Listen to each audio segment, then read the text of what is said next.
Apocalipse capítulo 3, versículo 11.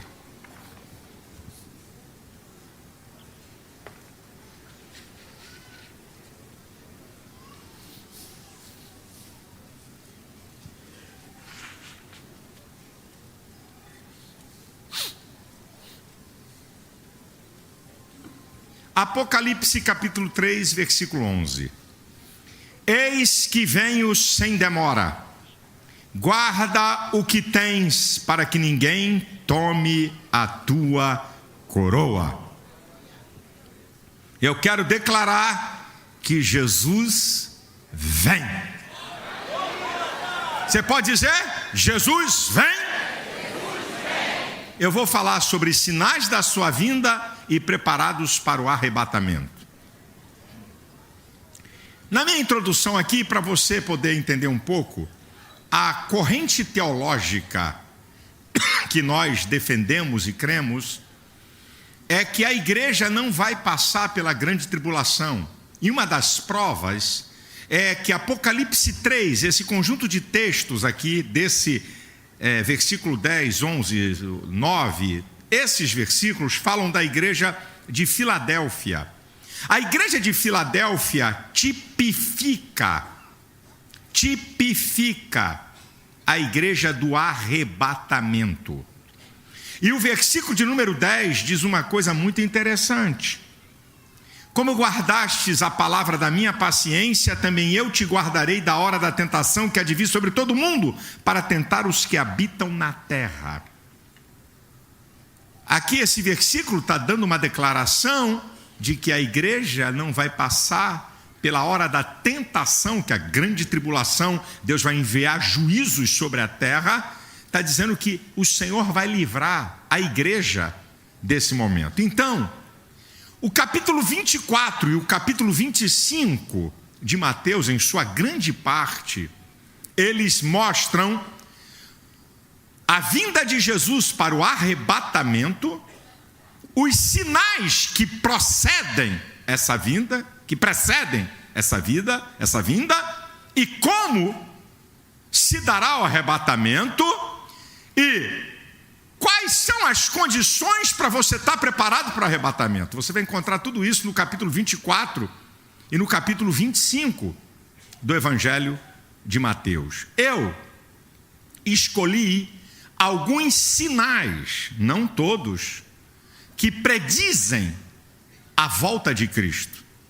Então, eu vou mostrar para você alguns sinais da volta de Cristo. Depois eu vou te mostrar como é que você pode estar preparado para o arrebatamento, que nesse próprio sermão Jesus vai mostrar e vai ensinar. Então, vamos lá. Sinais de que Jesus vai voltar. Aqui são os sinais. Capítulo 24, versículo 7, diz que os sinais, o que antecede a volta de Cristo, nós vamos ter guerras, terremotos e pestes. Os especialistas e estudiosos mostram que os últimos 50 anos na Terra tivemos mais terremotos do que a soma de todos os outros tempos do planeta Terra. Não é preciso falar sobre pestes, né?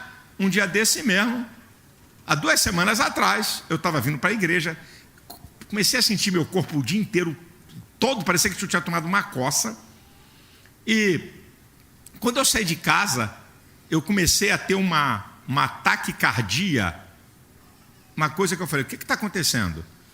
Meu batimento cardíaco foi a 125, e aí no meio do caminho, que eu estava vindo para a igreja, eu fui para o hospital, minha pressão estava 18/12, e aí o médico disse assim para mim, pastor, isso é uma virose que está dando na área da zona oeste do Rio, nós não temos como combater a virose, eu só tenho como dar o paliativo para o que a virose está produzindo, a dor, só para isso, mas não tem remédio, ela vai durar entre 3 a 7 dias, a minha durou 5. Então o que tem? Olha, bactérias, sabe, que ninguém descobre qual é o remédio para matar. Então nós estamos vendo, isso é um sinal de que Jesus vem. Isso é um sinal de que Jesus vem, são sinais. Um outro sinal está no capítulo 24, versículo 9. Perseguição, ódio e morte ao povo de Deus. Você pode dizer na universidade, na escola, a crença mais louca e esdrúxula que você tiver. Diz lá que você é crente em Jesus.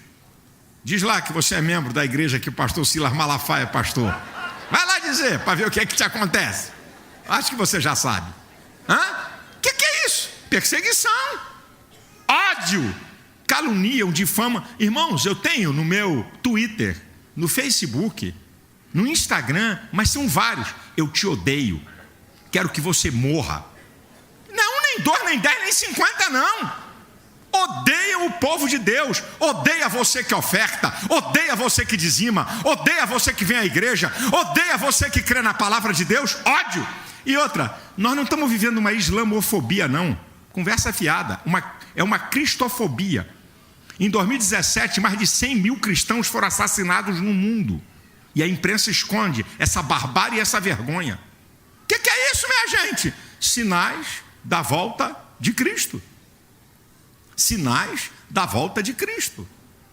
Um outro sinal, que está no capítulo 24, versículo 12: por se multiplicar a iniquidade, o amor de muitos esfriará. Esfriamento da fé. Agora a palavra aqui, por se multiplicar não o pecado, é por se multiplicar a iniquidade.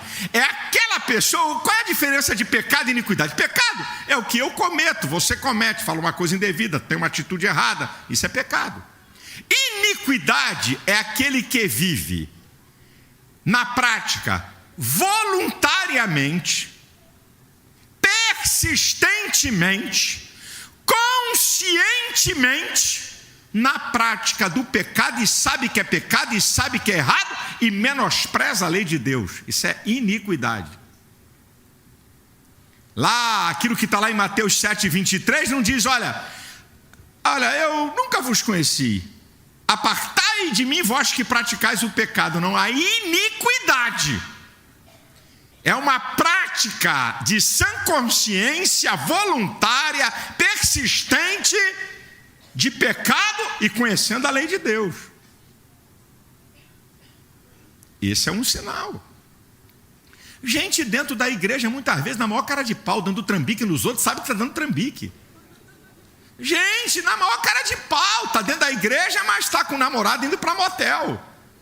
Gente, na maior cara de pau, está dentro da igreja e tem amante. Está aqui, chora, fala língua estranha.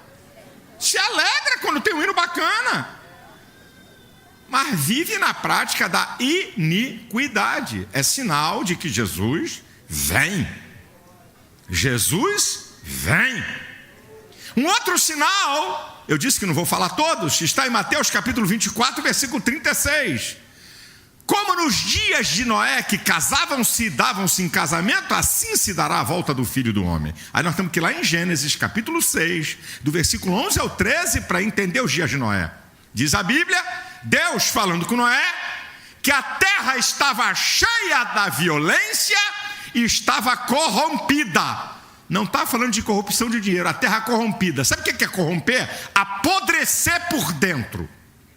Apodrecer caráter, crenças e valores, viver uma devassidão ampla, geral, irrestrita, moral. E aí Jesus, violência, a terra está corrompida, seus valores morais, seu caráter do ser humano, e Jesus usa uma outra palavra, casavam-se e davam-se em casamento, isso é, viver exclusivamente na prática dos desejos da natureza humana. Precisa falar de violência? Ah, pastor, mas aqui é o Brasil. Meu irmão, um dia desse, um dos países com menor índice de violência no mundo, chamado a Noruega, primeiro a Noruega, um louco fuzilou vários jovens. Vocês se lembram?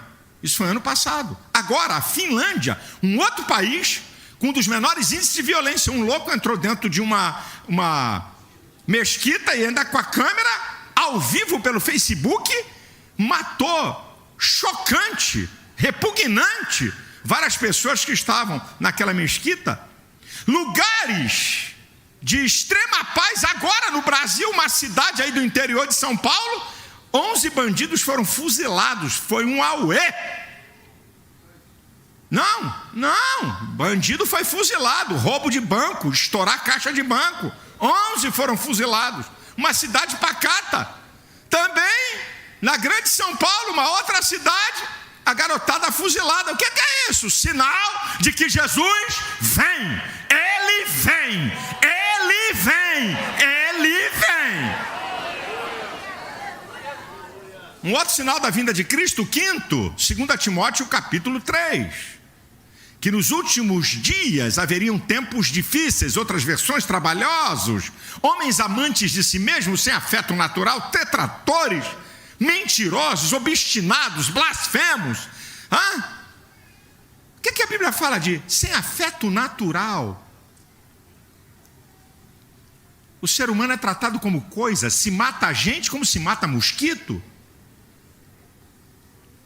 Se faz apologia do aborto como se fosse uma coisa tranquila, como se não fosse um assassinato de um pequeno ser humano. Dias difíceis, difícil manter casamento, difícil criar filho. Difícil. Sinal de que Jesus vem. Sexto lugar, sexto sinal, está em 1 Timóteo, capítulo 4, versículo 1. Nos últimos dias o Espírito expressamente diz que muitos apostatarão da fé, dando ouvidos a espíritos enganadores e a doutrinas de demônio. Apostasia é negar a fé, e tem duas coisas: espíritos enganadores. Lembra lá de 2 Coríntios 11, 14, que até Satanás se transfigura em anjo de luz? Profecias, visões, revelações, curas, parecidíssimo com o reino de Deus, mas é capeta puro. Espíritos enganadores, aí a coisa fica mais profunda. Doutrinas de demônio, estamos falando de teologia, conhecimento e ensino, deturpar a verdade do evangelho. Meu irmão, tem igreja por aí? Eu vou ficar quieto? Tem igreja por aí, meu irmão, que pastor é só pregação de autoajuda, é só pregação de conquista. O cara está adulterando, tem amante, o cara está tendo relação sexual, ninguém quer saber de nada, sabe? Ninguém quer saber, vem aqui, dá dízimo, dá oferta, canta, louva, pinta a igreja toda de preto, luz para lá e para cá, não tem nada contra, tá certo? Mas não tem compromisso com nada. Não tem compromisso com o evangelho, vem aqui, presta culto, dá dízimo, dá oferta, e depois a semana toda a vida esculhambada, e estão ensinando uma graça leviana, e não graça de Deus. Pode fazer o que quiser, não quero saber o que você está fazendo, se você está adulterando, está se prostituindo, está roubando, está dando golpe, que vida devassa é a tua. O importante é você estar aqui, você louva, você adora, você canta, você chora. Isso é doutrina de demônio. E também negando a divindade de Cristo e a existência do Espírito Santo. E também eu tive uma aí, olha gente, cabeção da teologia, 2 caras do Brasil, cabeção da teologia. Não, nós temos que entender que o casamento gay é um direito civil. 2 cabeção do Brasil em teologia. Aí eu fiquei ouvindo aquilo, falei, Espírito Santo, que conversa é essa? Porque eu vou falar com Deus, né? Eu falei, Espírito Santo, me dá uma palavrinha aqui para me responder esses caras de influência. Aí o Espírito Santo disse, meu servo, bebê da número 1 a 51 é direito civil. Acima de 18 anos ter relações sexuais é direito civil. Fumar é direito civil. Só que no meu reino é pecado. olha a pregação sutil. Olha a sutileza da doutrina de demônio. Não, gente, temos que entender, é verdade, é um direito civil, é um direito. Eu não estou falando de direito civil, eu estou falando de pecado. É uma relação pecaminosa. É direito civil, os caras vieram. Eu larguei um vídeo, mas larguei em cima, com força. Isso tem uns 2 anos. Larguei, como é que é, meus amigos? Vocês só esqueceram de uma coisa: esse direito civil aqui no reino chama-se pecado. E o que Jesus faz é libertar desse pecado e de outros. Jesus vem. Jesus vem. Jesus vem. Jesus vem. Os sinais estão aí. E o último sinal, o 7º, Atos capítulo 2, versículo 17. E acontecerá, diz Deus, que derramarei do meu espírito sobre, nos últimos dias, derramarei do meu espírito sobre toda a carne. Vossos filhos e vossas filhas profetizarão, vossos jovens terão visões e vossos velhos sonharão sonho. Você tem que entender, porque o pentecostal entende como o último derramado do Espírito Santo é fogo, é poder. Momentinho, existem 3 áreas principais da maior atuação do Espírito Santo. É isso que o texto está falando. O derramado do Espírito Santo sobre toda a carne. As 3 áreas de maior profusão da ação do Espírito Santo. Número 1, salvação. João 16:8 diz que é o Espírito que convence o homem do pecado, da justiça e do juízo. Então, meu irmão, nessa última hora haverá salvação em grande escala. Pode se preparar, tua família vai vir toda para a igreja. É o derramado Espírito do último tempo. A segunda área onde o Espírito Santo tem maior profusão de ação é Atos 1:8. E recebereis o poder do Espírito Santo e ser-me-eis minhas testemunhas. Sabe o que significa? Um derramamento do Espírito Santo para crentes cheios do Espírito Santo não terem medo de professor esquerdopata, não ter medo de zombaria, não ter medo de pressão, mas cheios do poder de Deus, vão proclamar as verdades do Evangelho e ter uma vida abundante para vencer o pecado. Ei, Jesus vem e estamos presenciando esse último momento, um derramado do Espírito Santo. E a terceira área de maior profusão e ação do Espírito Santo é na área do sobrenatural. De 1 Coríntios 12:7, dos dons espirituais vão ser distribuídos dons como nunca. Não vai precisar chamar o pastor, não vai precisar chamar aquela irmã que tem uma vida consagrada. Você vai orar e o câncer vai sair. Você vai orar e paralítico vai andar. Você vai orar e cego vai ver. O sobrenatural de Deus. Ei, Jesus vem. Já estamos participando do último grande avivamento que vem antes do arrebatamento. Prepara-te, ó igreja, porque Jesus vem.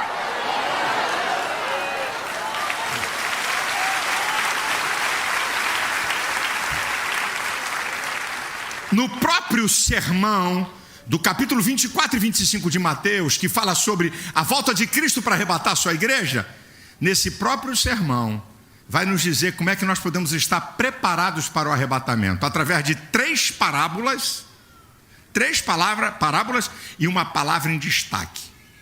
Então vamos analisar as parábolas, porque elas é que me dizem como é que eu posso estar preparado para o arrebatamento. Quem aqui quer ser arrebatado?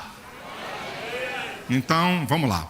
A primeira parábola é a parábola dos 2 servos, de Mateus, capítulo 24, a partir do versículo 45. Síntese: quem é, pois, o servo fiel e prudente que o Senhor colocou para administrar a sua casa? Bem-aventurado aquele servo quando o Senhor voltar e o achar assim, o colocará sobre todos os seus bens. Então, vamos analisar o que está dizendo. Está falando, quem é, pois, o servo fiel e prudente? Tem 3 coisas aqui. Número 1, servo. Quem vai ser arrebatado? É aquele que Deus é teu dono.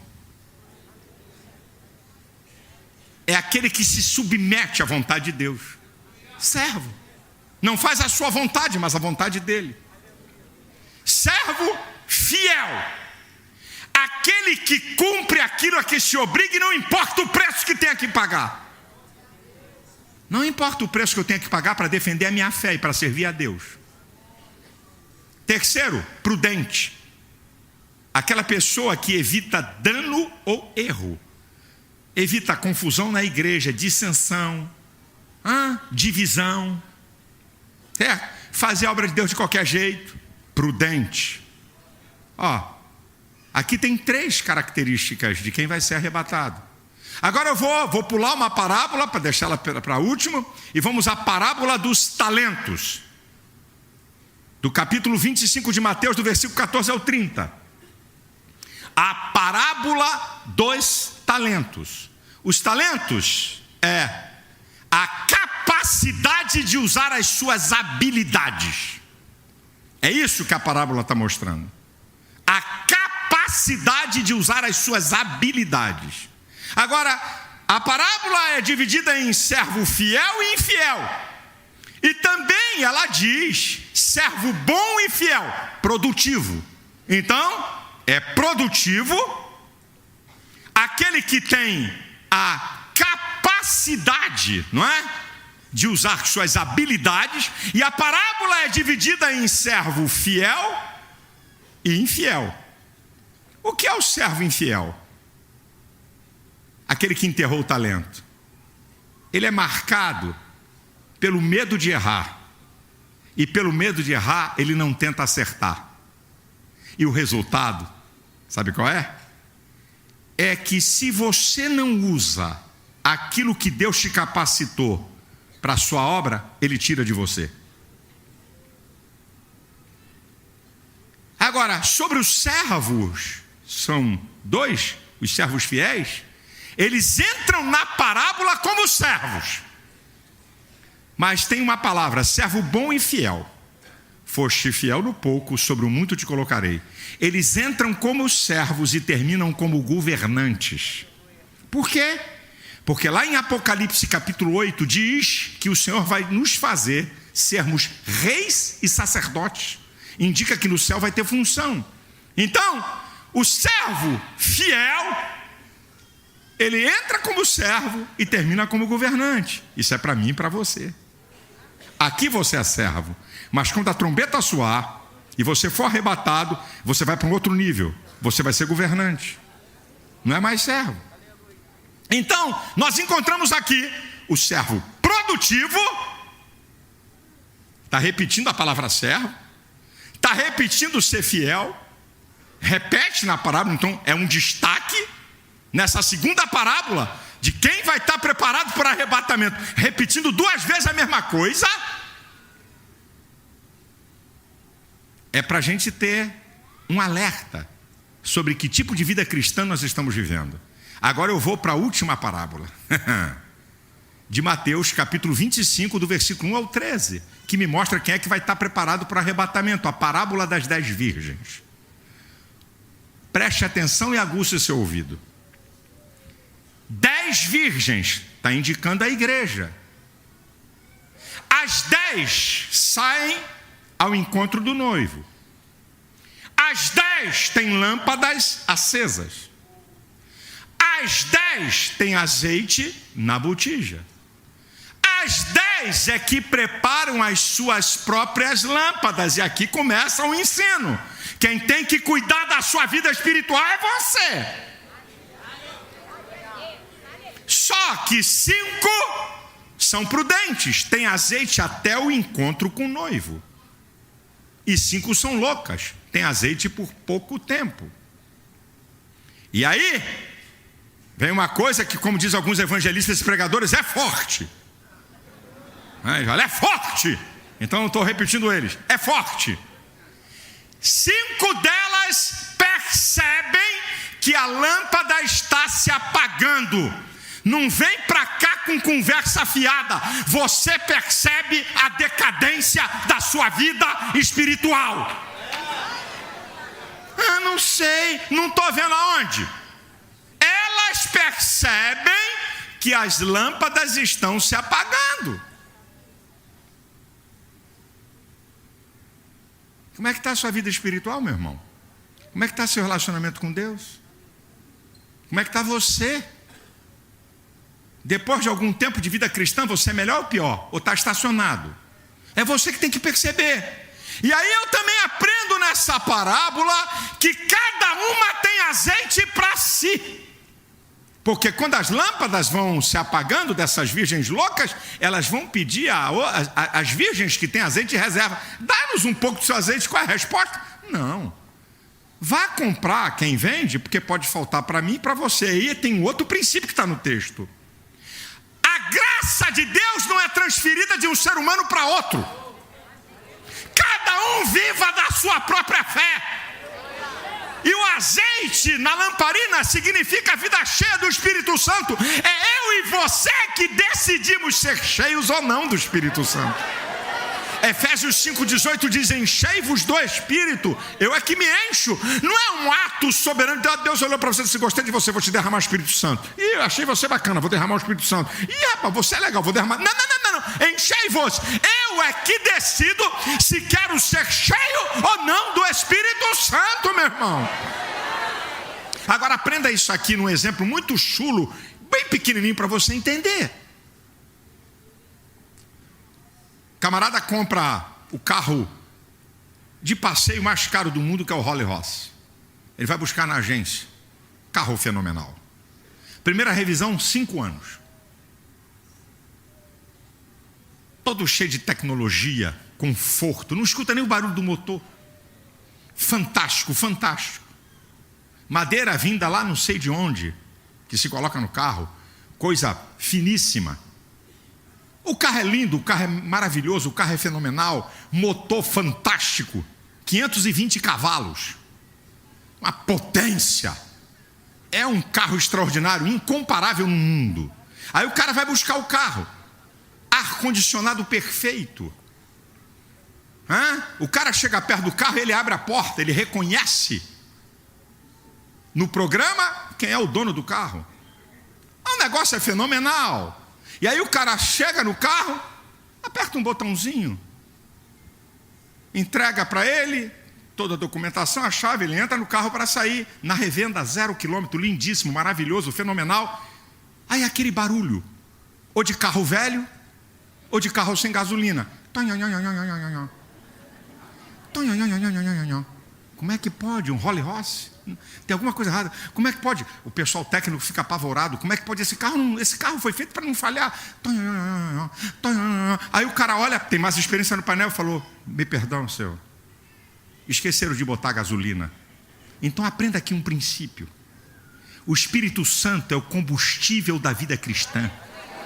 Pode ter igreja bonita, pode ter igreja com ar-condicionado central, com telas de LED de alta definição. Pode ter cadeira confortável. Pode ter mensagem bonita e polida. Você pode morar numa casa bacana e você hoje está vivendo o melhor momento da sua vida.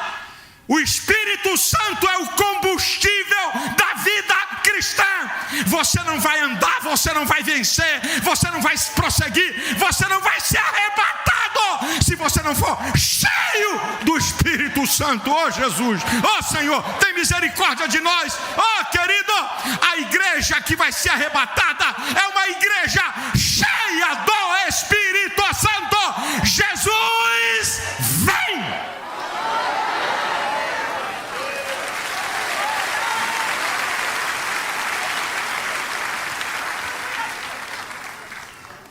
E dentro desse texto, para mostrar quem é que vai estar preparado para a vinda de Cristo, 3 vezes é dito. No capítulo 24, versículo 12 e 13, no capítulo 25, versículo 13. Desculpa, no capítulo 24, versículo 42 e 43, e no capítulo 25, versículo 13. Vigiai, pois não sabeis a que hora de vir o vosso Senhor.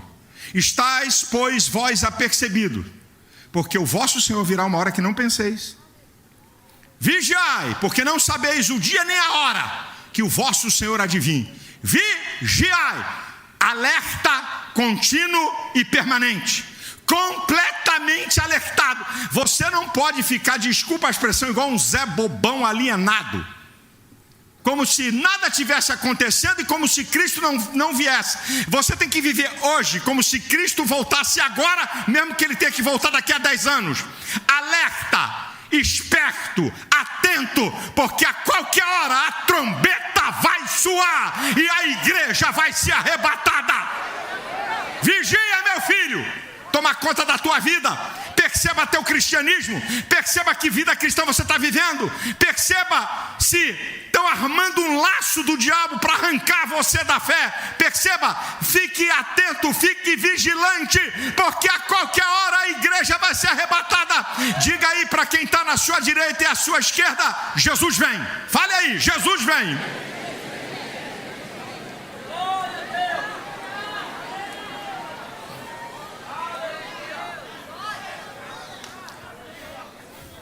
A conclusão da minha palavra: primeiro,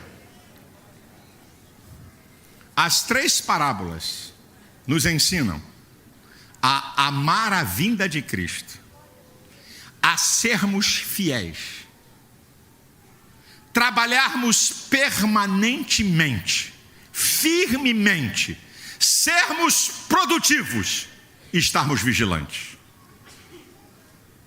É isso que essas parábolas estão nos ensinando para nossa atitude, se é que queremos ser arrebatados. Se você quer ser arrebatado e você acredita nisso, guarde no seu coração esses textos que eu vou te citar. Guarde no teu coração.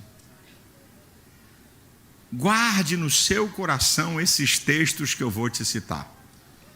O primeiro, 1 Coríntios capítulo 15, versículo 19. Se esperarmos em Cristo somente nesta vida, somos os mais miseráveis de todos os homens. Querida igreja de Jesus, aqui nessa terra sempre vai faltar alguma coisa para mim e para você.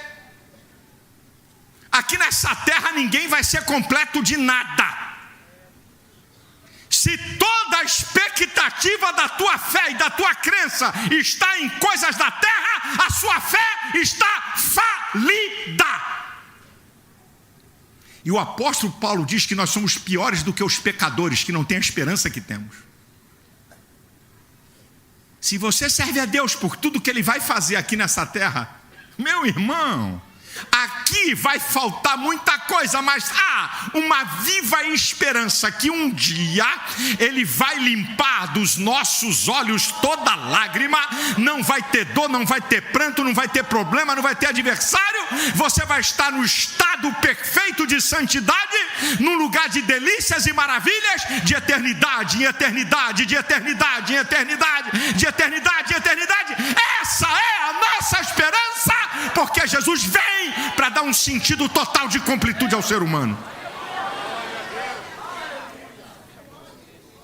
Segundo o apóstolo Paulo, também vai dizer uma coisa muito interessante para você e eu, para nós guardarmos, que está em Romanos 8,18. Para mim tenho por certo que as aflições do tempo presente não são para comparar com a glória que em nós há de ser revelada. Aquilo que o olho não viu, que o ouvido não ouviu, que não chegou ao coração do homem, pode ter certeza, o que tem sido preparado para mim e para você. Aqui tem luta, tem sim. Aqui tem dificuldade, tem sim. Aqui tem capeta, é verdade. Aqui tem gente má, é verdade. Aqui você enfrenta a guerra da tua natureza com a vontade de Deus, é verdade. Mas as aflições do tempo presente não são para comparar com a glória que em nós há de ser revelada. Jesus vem.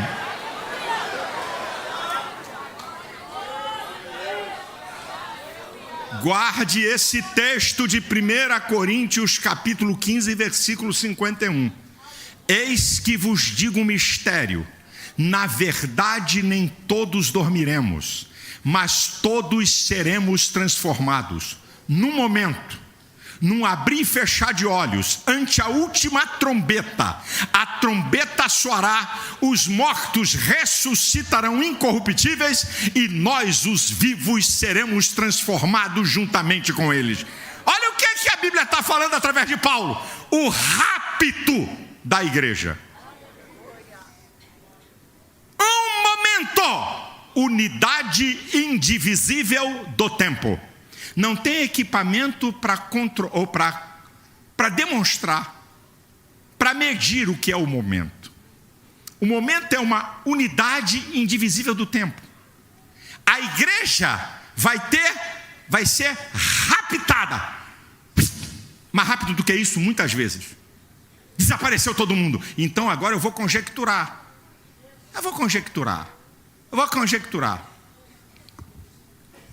Você lembra em Daniel capítulo 10 que o Senhor mandou um anjo para trazer a resposta a Daniel, e que Satanás, que é o príncipe das potestades do ar, Efésios 2:2, se colocou no meio do caminho e impediu um anjo de chegar até Daniel para trazer a resposta? Ele teve que voltar para o trono de Deus, e Deus teve que enviar Miguel para abrir passagem para poder chegar à resposta.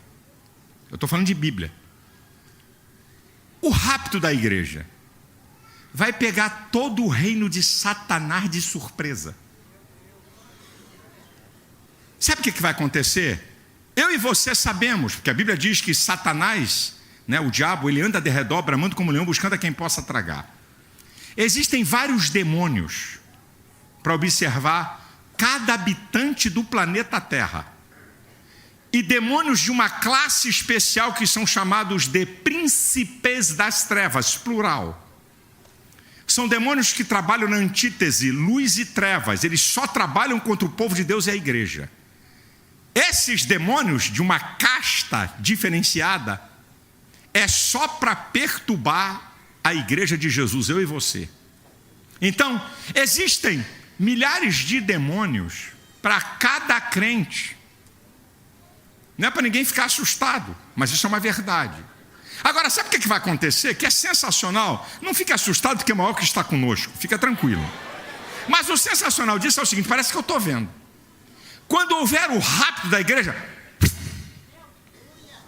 eu acho que vai ter uma corrida de capeta para o trono do diabo, que nunca houve. Vai chegar demônio de tudo que é lugar. Ô Lúcifer, aquele crente que eu perturbava lá na ADVEC não está mais. Ei, também, o outro não está. Ei, o outro não está. Ei, vai chegar demônio da Europa, dos Estados Unidos, do Brasil, da Ásia, da África. Cadê aquele povo? Cadê aquele povo? É a igreja! É a igreja que foi arrebatada! Oh, Maranata, Maranata! Ora vem, Senhor Jesus!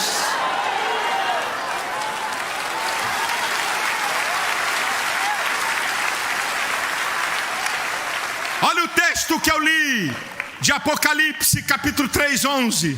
Eis que venho sem demora, guarda o que tens, para que ninguém tome a tua coroa. Meu irmão, povo de Deus, igreja do Deus vivo, não permita que ninguém roube a tua fé. Não permita que ninguém arranque aquilo que Deus tem prometido para a tua vida, que é um estado de glória. Não permita. Eis que cedo vem, a qualquer hora a trombeta vai soar e a igreja vai ser arrebatada. Agora presta atenção a esse texto e uma explicação que eu vou te dar. Um texto conhecido de João, capítulo 14, os 3 primeiros versículos. Não se turbe o vosso coração. Crede em Deus e crede também em mim. Na casa de meu pai há muitas moradas. Se não fosse assim, não vos teria dito: vou preparar lugar. E se eu for preparar lugar, eu voltarei outra vez, para que leve vocês para junto de mim, para que onde eu estiver, estejais vós também. Agora, olha que coisa linda que está em João 20, versículo 7. Preste atenção. Quando os discípulos foram ao túmulo de Jesus, nada na Bíblia é à toa. O texto diz que no túmulo haviam lençóis enrolados. E em algumas Bíblias, que é fidedigna original, o lenço que cobria o rosto de Jesus estava dobrado. Presta atenção que isso quer dizer. O lenço estava dobrado e os lençóis enrolados. Naquela época, na tradição daquela época, os servos preparavam a mesa para o Senhor. Quando o Senhor chegava na mesa para se servir, o servo ficava olhando. Se o Senhor pegasse o lenço, limpasse a boca, a mão, a barba, enrolasse e jogasse fora, jogasse em cima da mesa e se levantasse, aquele era um sinal que que a refeição tinha terminado, que o servo podia ir à mesa e recolher. Mas se o senhor de uma casa, ao se levantar no meio da refeição, deixasse o lenço dobrado, ele estava dizendo para o servo que não era para tocar na mesa, porque ele ia voltar para a refeição.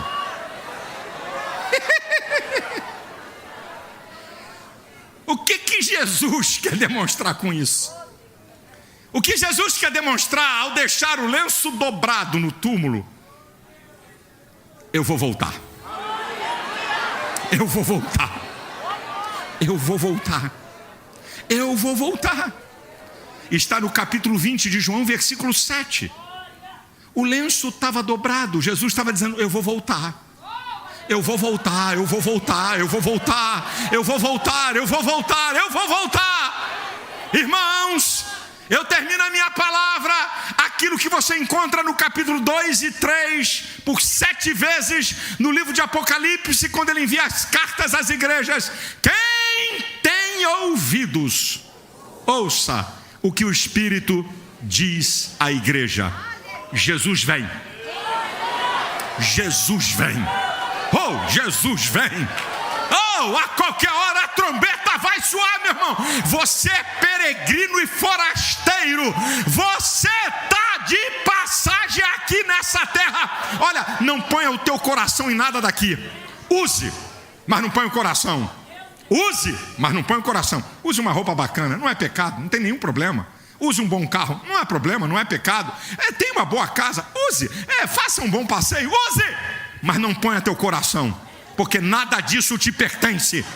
Use o dinheiro, coisa muito boa, é uma ferramenta, mas não ponha teu coração, porque você está de passagem. Ei, estamos de passagem, somos peregrinos e forasteiros, estamos a caminho das mansões celestiais, onde não vai haver dor, onde não vai haver lágrima, onde não vai haver problema. Ei, Maranata, Maranata, ora vem Senhor Jesus. Você pode repetir depois de mim? Maranata, Maranata, mais uma vez, Maranata. Ora vem, Senhor Jesus.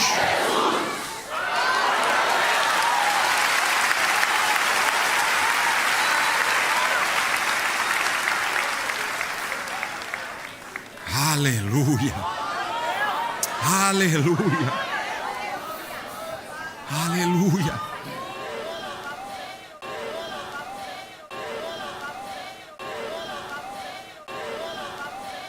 Abra sua Bíblia em Gênesis capítulo 6, versículo 8. Facinho, né, irmão? Gênesis 6, 8. Eu queria ver se eu pedisse para você abrir na 1. Só para quem vem para a escola dominical, está acostumado a ler a Bíblia.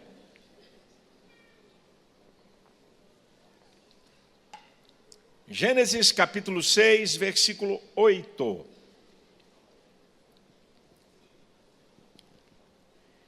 Noé, porém, achou graça aos olhos do Senhor. Noé, porém, achou graça aos olhos do Senhor. Eu quero trazer uma palavra para você sobre 7 atitudes que chamam a atenção do olhar especial de Deus para a nossa vida. 7 atitudes, pastor, tem 10? Tem 12? Tem 15? Tem, eu escolhi 7, ok? 7 atitudes que despertam o olhar de Deus especial sobre a nossa vida. Pastor, só me desculpa, eu acho que Deus olha todo mundo de maneira igual. Tem até um texto lá em Romanos 2,11 que Deus não faz acepção de pessoas. É que a sua exegese, a ciência da interpretação da Bíblia, está meio herética. Você tem que olhar os contextos. Deus não faz acepção de pessoas, lá em Romanos 2, entre judeus e gentios. Deus não faz acepção de pessoas para julgar as pessoas. Deus não faz acepção de pessoas para salvar. Ele salva qualquer pessoa. Agora, quando você olha a Bíblia, Deus não trata as pessoas do mesmo jeito. Como diz o Dr. Mike Murdock, se se nós tratamos as pessoas igual, onde privilegiar a honra e a lealdade? Quer dizer que você trata alguém que te honra, alguém que é leal a você, da mesma maneira que uma pessoa que não te honra e não é leal a você? Você faz isso? Sim ou não? Claro que não. Mesma coisa é Deus. Deus salva qualquer pessoa. Agora, o tratamento que ele dá é diferenciado. Por exemplo, só para Abraão, que Deus diz, o amigo de Deus. Só para Moisés, Deus fala cara a cara. Só para Davi, o homem segundo o coração de Deus. Então, se você quer que Deus olhe para você de uma maneira diferenciada, e o olhar de Deus de uma maneira diferenciada, vai levar você a um outro patamar no relacionamento com Ele. E a maneira que Ele vai te tratar. Eu não vou falar nada que você não conheça. Eu vou lembrar de coisas que são importantes para você observar. E eu vou começar com a primeira atitude baseada em Noé. Olha o que diz o texto sobre Noé. Noé achou graça aos olhos do Senhor, isso é, a vida de Noé atraiu Deus. Deus foi atraído pelas atitudes de Noé. E aqui começa a primeira coisa que você pode chamar a atenção especial de Deus para a sua vida, a obediência. A obediência. Diz no versículo 9 que Noé andava com Deus. Ninguém anda com Deus em desobediência. Ninguém. No capítulo 6, versículo 22, o último versículo desse capítulo de Gênesis diz assim: Noé fez tudo quanto o Senhor lhe mandou, assim o fez. Noé andava em obediência. Se tem uma coisa que Deus não aceita, é alguém que não se submeta à sua lei e à sua palavra. Você não pode andar com ele. Isso é um princípio que está na Bíblia, independe se é no Antigo ou no Novo Testamento. Jesus fala em João 14,15: se me amardes, guardareis os meus mandamentos. Isso é, vocês vão me obedecer. Depois, no versículo 15, no capítulo 15, versículo 14, Jesus vai dizer: vós sereis meus amigos se fizerdes o que eu vos mando. Obediência. Jesus também se submeteu. Nem Jesus, o Deus encarnado homem, o Pai abriu mão para o princípio da obediência. Em João 6,38, Jesus diz: eu desci do céu não para fazer a minha vontade, mas a vontade daquele que me enviou. Eu estou aqui obedecendo ao Pai. A maior de todas as promessas da Bíblia, a maior, é a salvação. E a salvação está linkada à obediência. Hebreus 5,9 diz: ele veio a ser a causa de uma eterna salvação para todos aqueles que lhe obedecem. Salvação é para obediente, não é apenas para quem admite a existência de Deus. Salvação é para quem obedece a sua palavra. E o resultado da obediência nós podemos ver na vida de Cristo. Quando Filipenses, capítulo 2, a partir do versículo 5 diz: de sorte que haja em vós o mesmo sentimento que houve em Cristo Jesus, que sendo em forma de Deus, não usurpou ser igual a Deus, antes aniquilou-se a si mesmo, tomando a forma de servo, fazendo-se semelhante aos homens, e achado na forma de homem, humilhou-se, obedecendo até morte e morte de cruz. Olha a obediência de Cristo. Agora olha o resultado. Pelo que Deus o exaltou soberanamente, e lhe deu um nome acima de todo nome, para que ao nome de Jesus se dobre todo o joelho dos que estão nos céus, na terra e embaixo da terra, e toda língua confesse que Jesus Cristo é o Senhor. A obediência de Cristo o levou à exaltação. É isso que o Senhor vai fazer comigo e com você. Se você obedecer a Deus aqui nessa terra, se você obedecer a sua palavra, Ele vai te exaltar. E você vai ter um corpo glorificado, igual o corpo de Jesus, e ter a vida eterna nele. Aqui está, porque Abraão, ou porque Noé, Deus olha para ele de uma maneira especial, atrai Deus a vida de Noé, a obediência. Em segundo lugar, nós também vamos encontrar Noé nesse segundo quesito. O que atrai Deus? Que atitude atrai Deus? Justiça, retidão, manifestar o seu caráter baseado nas leis de Deus. Atrai Deus. Tem um texto interessante em Ezequiel capítulo 14, a partir do versículo 14. Ele diz assim, olha, se Deus enviar um juízo sobre uma cidade, apenas esses três homens, Noé, Daniel e Jó, escapariam pela sua justiça, nem filhos, nem filhas. Olha que texto interessante. Deus está dando um testemunho. Se Ele enviar um juízo sobre uma cidade, ninguém escapa. Só escapa Noé, Daniel e Jó pela sua justiça. Nem filhos e nem filhas. O texto da Bíblia diz, aqui em Gênesis, olha que coisa interessante. O texto diz aqui, diz a palavra do Senhor, no versículo 9. Noé era varão justo e reto em suas gerações. Isso é, Noé era um homem reto, correto nas suas atitudes, numa geração violenta e corrompida. Parece que nós estamos vendo isso nos dias de hoje.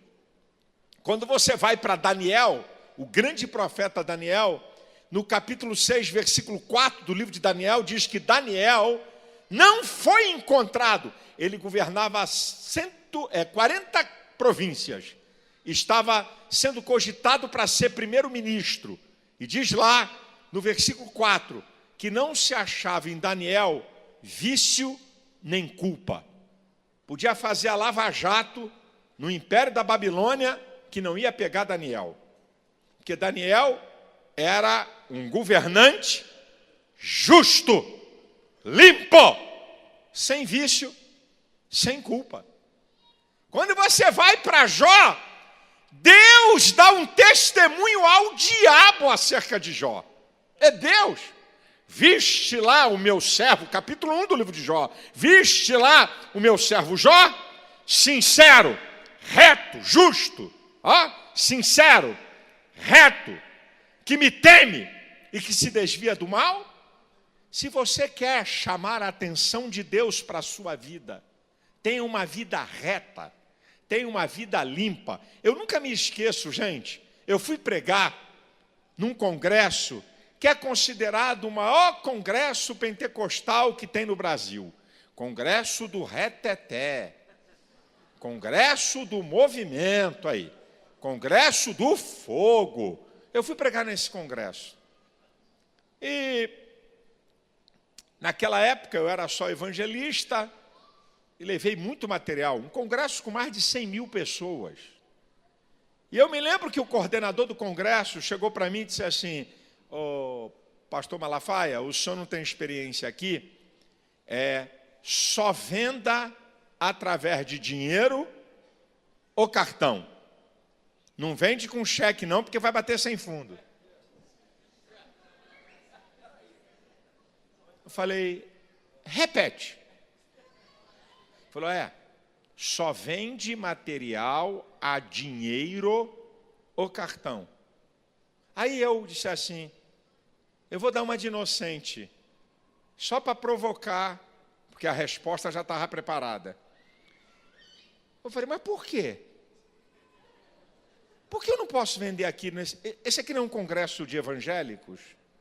Esse aqui não é um congresso pentecostal dos mais arretados? E por que eu não posso? Eu não posso vender com cheque? Aí ele fala assim, inocente. Não pode não, porque volta. Aí eu disse, então eu estou num congresso de bandidos. Então eu estou num congresso de ímpios.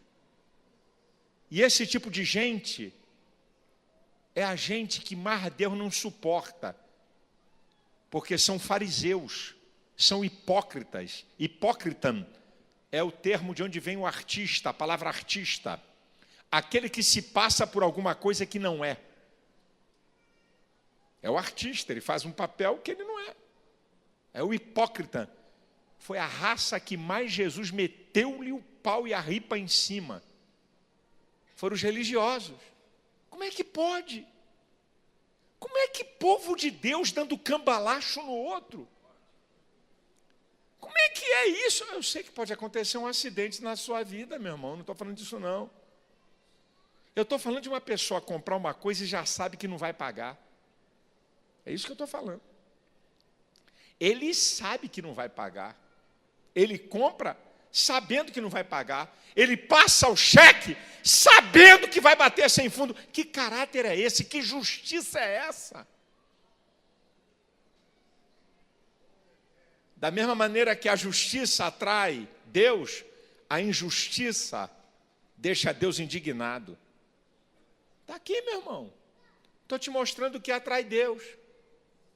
Estou te dando a obediência, a justiça. Agora eu vou falar de uma terceira. Se o povo de Deus entendesse que isso aqui atrai Deus. Você sabe uma coisa que atrai Deus?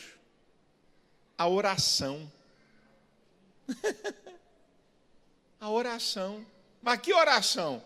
Eu vou te mostrar a oração que move o céu. Vou mostrar para você. A oração atrai Deus? Atrai. Olha só, gente. No capítulo 6, versículo 10, falando de Daniel, governava 40 cidades, não tinha telefone, não tinha internet, não tinha avião, não tinha carro veloz, cidades que se distanciavam 200, 300 quilômetros. Ele era governador de 40 províncias. Mas diz no capítulo 6, versículo 10 do livro de Daniel, que Daniel 3 vezes orava ao Senhor como antes estava acostumado a fazer. Sabe o que esse texto está me dizendo? Que antes de Daniel governar 40 províncias e de ter uma responsabilidade monumental, ele orava 3 vezes ao dia. A posição não mudou a relação de Daniel com Deus. A posição não mudou a intimidade de Daniel com Deus. Porque tem crentes que dizem, pastor, é tanta coisa, a empresa está crescendo, a coisa está tomando um vulto tão grande, então eu vou orar para você ficar ferrado. Porque você ferrado arruma tempo para orar isso? Então só quando está ferrado é que arruma tempo para orar? Se a coisa estiver boa, não tem tempo de vir para a igreja, não tem tempo de ler a Bíblia, não tem tempo de ter comunhão com Deus, então fica ferrado. Então já parou para pensar que lógica ilógica é essa que eu acabei de falar? Devia de ser ao contrário. Quanto mais Deus te abençoa, mais perto você fica dele. Quanto mais ele te enriquece, mais perto você fica dele. Quanto mais ele abre as janelas do céu sobre você, mais perto você fica dele. Eu vou te mostrar um texto de Daniel. O capítulo 9 do livro de Daniel, você não precisa abrir. Daniel vai orar, pedindo a Deus a compreensão sobre o que Jeremias tinha escrito. Lá na altura do versículo 21, 22 e 23, diz assim: e o varão Gabriel voou rapidamente. Daniel ora e vem um anjo rapidamente trazer a resposta. A palavra do anjo Daniel, homem muito amado. Agora você vai para o capítulo 10. Daniel quer ter revelações de Deus, quer entender as revelações. Deus envia um anjo para trazer a resposta a Daniel. Satanás se coloca no meio do caminho. Não deixa o anjo passar. Ele volta e Deus então envia Miguel, que é o comandante do exército celestial, para abrir caminho. Depois de 21 dias chega a resposta a Daniel. Eu vou te mostrar a oração que atrai Deus. Acompanha comigo, aí você vai abrir a Bíblia. Capítulo 10, versículo 12, acompanha. Vamos lá, vamos para Daniel. Abre aí a sua Bíblia, eu quero que você me acompanhe nisso, é muito interessante. Daniel, capítulo 10, Isaías, Jeremias, Ezequiel, Daniel, está por aí.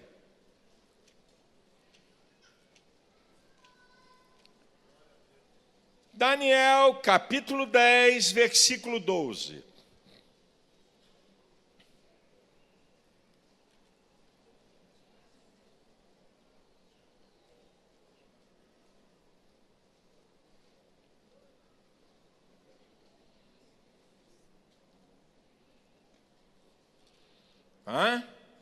Vamos lá?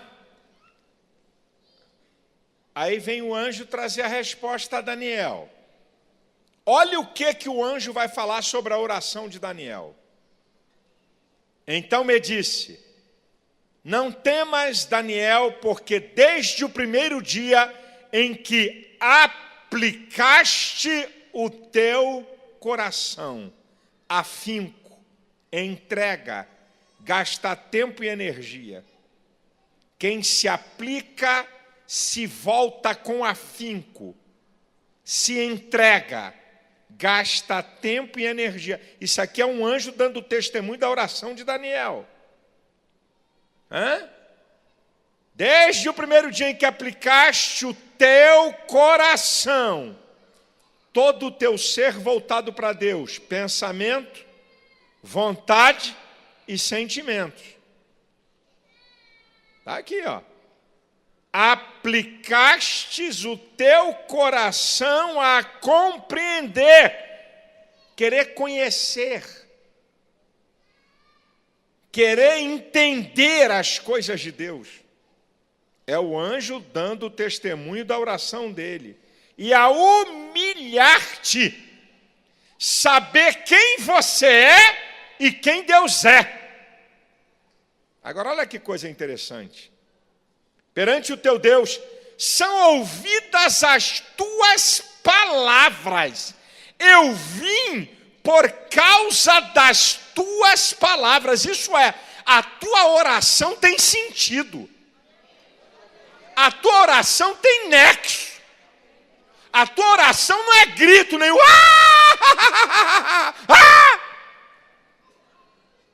O que é isso?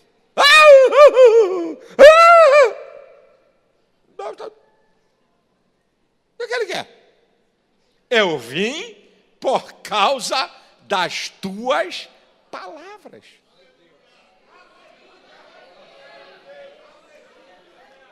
Olha os crentes orando.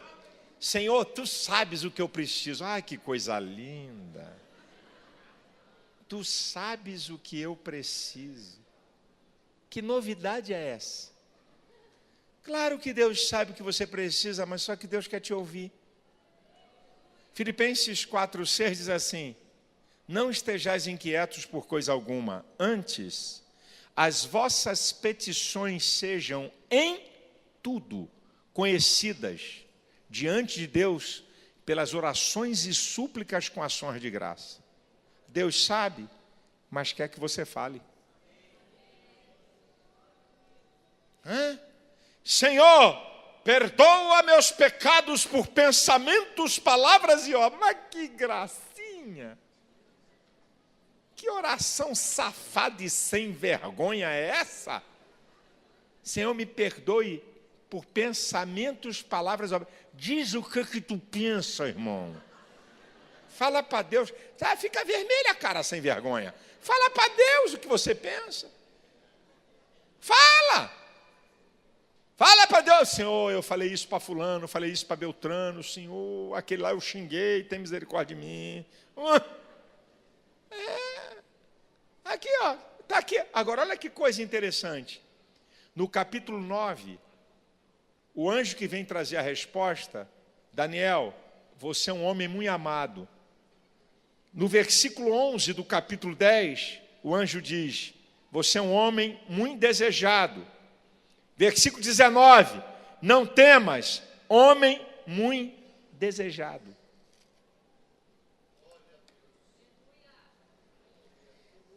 Rapaz, a gente quer ter intimidade com Deus, a gente quer que Deus olhe para nós com um olhar especial, a gente não ora. Como é que você conhece uma pessoa que você não fala com ela? Me explica aqui para mim. Como é que você constrói relacionamento com um ser humano se você não conversa com ele? E você pensa que com Deus é como? É telepatia?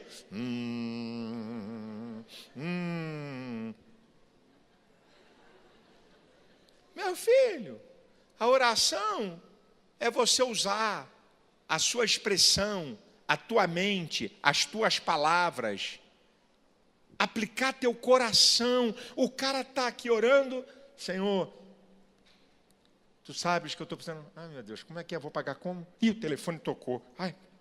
Sim. Tá bom. Depois eu vou. Ah, Senhor, Deus amado, mas como eu estava falando contigo, Senhor, tu és um Deus. Momentinho, Jeová. Sim. Meu filho. Ou então, tá, Senhor. Plim! É o zap. Depois eu respondo. Voltei, Senhor. Oh, Jesus, tu sabes de tudo. Aplicaste o teu coração, esquece de tudo. Deixa tudo. Eu estou falando com o Senhor dos exércitos. Eu estou falando com Deus que tudo é, que tudo pode, que tudo faz. O Criador de todas as coisas, o Senhor da minha vida.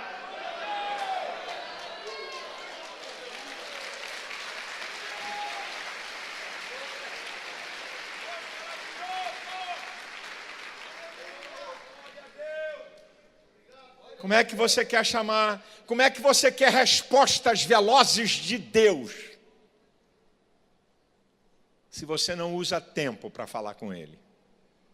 Como é que você quer saber a vontade de Deus para a tua vida e a direção de coisas fundamentais, se você não tem intimidade com Ele? A oração atrai Deus. 4. Que atitudes nós podemos ter para atrair Deus, atrair a sua atenção? Uma coisa muito maravilhosa que eu tenho aprendido na minha vida chamada liberalidade. Liberalidade. Liberalidade atrai Deus. Olha só que coisa interessante. Ana era estéril, pede um filho. E pede um filho e diz, Senhor, eu vou oferecer esse garoto. Isso é, depois que desmamar, que passar o período de amamentar, eu vou entregar ao sacerdote no templo. E ela faz isso, Deus dá a criança. Ela pede um filho, e ela dá aquele filho inteiramente para Deus. Capítulo 2, versículo 21. E Ana concebeu mais 5 filhos. Ela pediu um, e Deus deu 500%. Porque ela ofereceu aquele filho. Liberalidade. Abraão entrega a promessa viva, que é Isaac. E Deus dá a ele uma nação. Pai da fé. Em Cristo se cumpre a promessa feita a Abraão. Em ti serão benditas todas as famílias da terra. A viúva de Zarefate é interessante. Quando o profeta pede a ela um bolo, ela diz, olha, eu tenho um pouquinho de farinha e de azeite, dá para fazer quase um bolo. Pode ir lá no texto para conferir. Não tinha azeite e farinha para um bolo inteiro. Ele falou, dá primeiro para mim. E assim diz o Senhor, a farinha da panela não vai acabar, nem o azeite da botija, até que o Senhor envie chuva. A mulher deu quase um bolo, que era o último da vida dela. Vamos fazer uma conta? se tinha ainda mais 1 ano de fome sobre a terra, porque havia fome na terra, ela teve alimento para café da manhã, almoço e janta. Então, 3 bolos. Vamos lá, vamos botar 3 bolos por dia. Multiplica por 365, dá 1.095. Ela entrega quase 1 bolo e pelo menos recebeu 1.095 bolos. Eu estou te mostrando a liberalidade. Como Deus ama a liberalidade. A coisa é tão interessante, gente. A gente para ler o texto. Quando você vê em Marcos, capítulo 12, 41, enquanto os ricos estavam dando oferta, Jesus não chama os discípulos. E diz o texto que eles davam muito, mas davam o que sobrava. Quando uma viúva coloca 2 moedinhas, é que Jesus chama os discípulos. A oferta dos ricos, que tinha quantidade, não chamaram a atenção de Cristo. Só a liberalidade da viúva. Porque Deus não olha a oferta no prisma da quantidade, Ele olha no prisma da qualidade. Olha como chamou a atenção de Deus. Olha como Cristo só chama os discípulos depois que a viúva dá a oferta. Você sabe por que a liberalidade chama a atenção de Deus? Eu vou te explicar. Deus não chegou no céu e não chamou o arcanjo Miguel e disse assim: Miguel, traga aqui um anjo forte, poderoso, um anjo mesmo, parrudo. Manda ele aqui que eu tenho uma conversinha com esse anjo. Aí, você disse, olha, vou te mandar lá na terra, você vai morrer por um bando de uma raça ruim, que eu criei e caíram, vivem no pecado. Mas fica tranquilo que eu vou te ressuscitar. Porque alguém tem que pagar o preço por essa raça ruim. Então, eu vou te mandar lá, tu vai morrer, e depois eu te trago a vida. Deus mandou o que tinha de melhor no céu. Deus não mandou anjo. Uma personalidade de Deus se fez homem. O seu filho, Deus mandou. Deus veio à terra para salvar miseráveis pecadores, dos quais eu sou um dos principais. Sabe por que a liberalidade chama a atenção de Deus? Porque Deus sabe o que significa dar o melhor.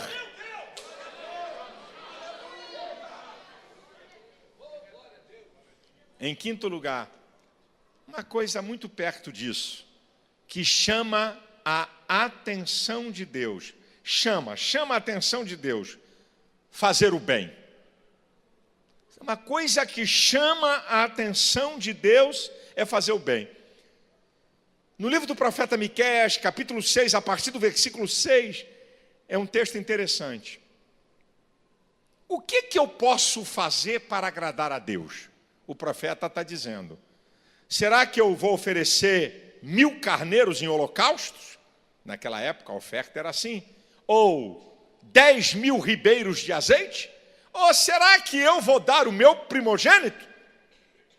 Aí ele vai responder, ele tem te declarado, ó homem, o que ele quer? Que pratiques a justiça, olha o que chama a atenção de Deus, eu já falei. Andes humildemente com teu Deus, obediência, eu já falei. Terceiro, que pratiques a beneficência. Olha o que chama a atenção de Deus, gente. Olha o que chama a atenção de Deus. A obediência, a prática da justiça e que ames a beneficência. Meu irmão, a Bíblia diz em Tiago 4,17 que aquele que sabe fazer o bem e não faz, comete pecado. A Bíblia fala em Efésios 6,8, o Senhor recompensará a cada um todo o bem que fizer. Não é a pessoa que você fez bem que vai te recompensar, é Deus que vai te recompensar. Provérbios, capítulo 19, versículo 17, diz assim, aquele que se compadece do pobre, empresta a Deus e terá paga do seu benefício. Olha aí, fazer o bem. E eu gosto desse texto que eu já citei aqui, mas vou citar de novo. Olha que salmo lindo, é o Salmo 41, os versículos iniciais. Bem-aventurado aquele que se compadece do pobre. O Senhor o livrará. O Senhor o livrará do dia mau. Será conservado em vida. Será abençoado na terra. O desejo dos seus inimigos não prevalecerá contra ele. O Senhor o sustenta no leito da enfermidade e o livra da dor. Olha, gente, como fazer o bem atrai Deus. Você faz bem a quem?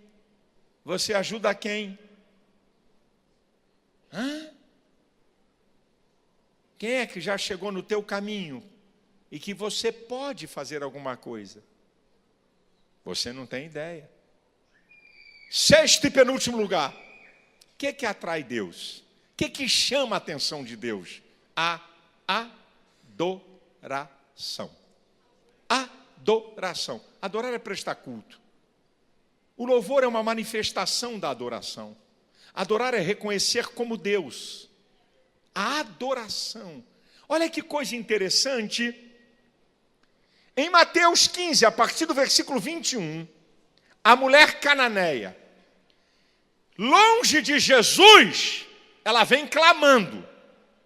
Quando ela entra na presença de Jesus, ela o adora. Ela não reclama dos discípulos que menosprezaram ela. Ela não reclama do silêncio de Jesus. Ela não reclama das palavras de Jesus, mas ela o reconhece como o Senhor. Agora, olha que coisa interessante. Em Mateus capítulo 8, um leproso vem e adora ao Senhor. Ele não pede, ele primeiro adora. E aí ele vai dizer uma coisa para Jesus: Senhor, se tu quiseres, tu pode me tornar limpo. Sabe o que eu aprendo com a resposta de Jesus? Jesus está dizendo para esse leproso: leproso, a vontade de um adorador é a minha vontade.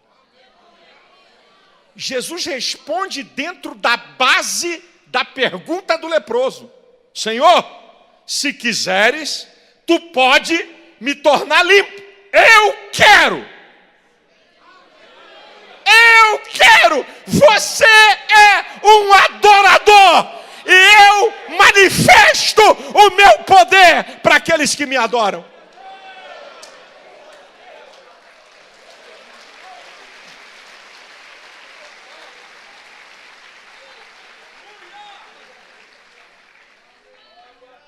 Aleluia.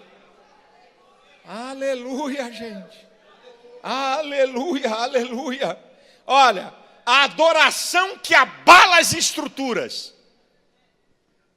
Paulo e Silas, amarrado no tronco, cárcere inferior, fezes e urina misturadas com prisioneiro, lugar escuro, à meia-noite, eles louvavam e oravam, eles adoravam, e veio um terremoto sobre aquela prisão.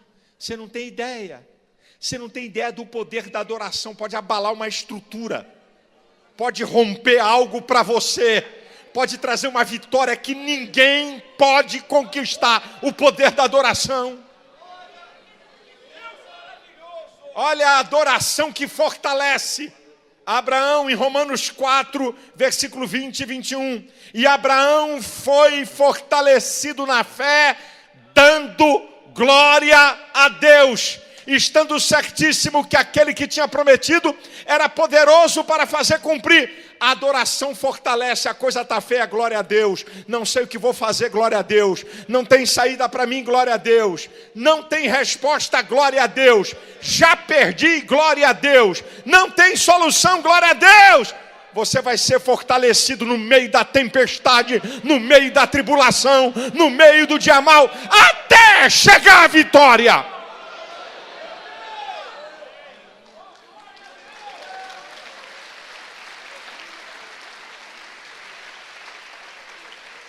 Agora, Quem é o adorador por excelência da Bíblia? Quem é? Fala forte. Davi. Agora eu vou chamar Davi, o adorador por excelência. É Davi. É o adorador por excelência. No Salmo 57, ele está na caverna, perseguido implacavelmente por Saul. Aí ele vai dizer lá no versículo 7, preparado está o meu coração, preparado está o meu coração, cantarei e salmodiarei. O cara perseguido implacavelmente porque queria matá-lo. Aí você vai no Salmo 56, versículo 4. Ele está escapando de Abimeleque, teve que se fazer de maluco para não morrer. Está sendo perseguido implacavelmente por Saul. Aí vai dizer no versículo 4, cantarei a tua palavra, cantarei a tua palavra. Olha Davi no meio dos inimigos. Salmo 71, versículo 8. Encha-se a minha boca do teu louvor e da tua glória todo dia. Desculpa, o Salmo 56 é Davi cercado pelos filisteus em Gate. O Salmo 34, que é Davi fugindo de Abimeleque, que ele diz, louvarei ao Senhor em todo o tempo, o seu louvor estará continuamente na minha boca. Davi está adorando a Deus, não é porque estava na boa, não, nem porque estava no palácio como rei, não.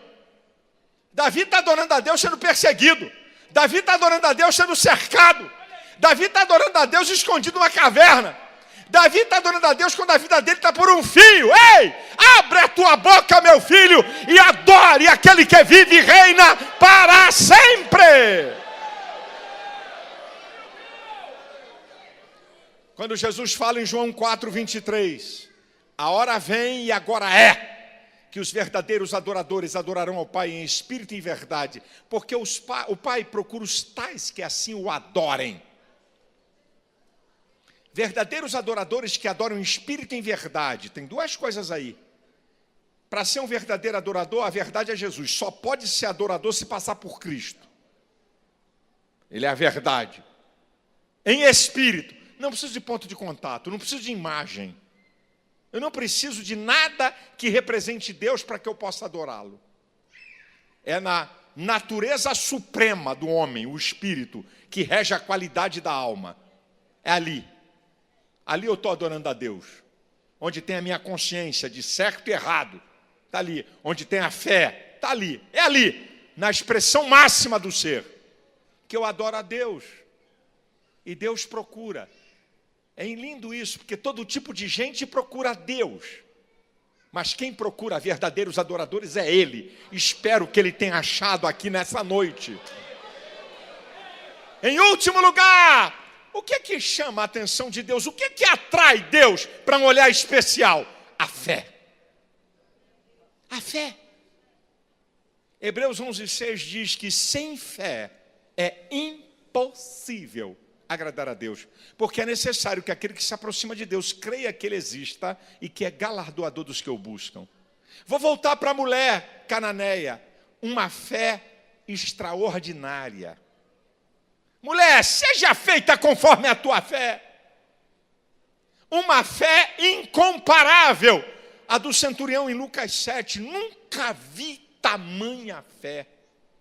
Uma fé inusitada. Os 4 que levavam o paralítico em Marcos 2, sobem ao telhado, abrem o telhado para descer um paralítico. Diz o texto que Jesus viu a fé deles.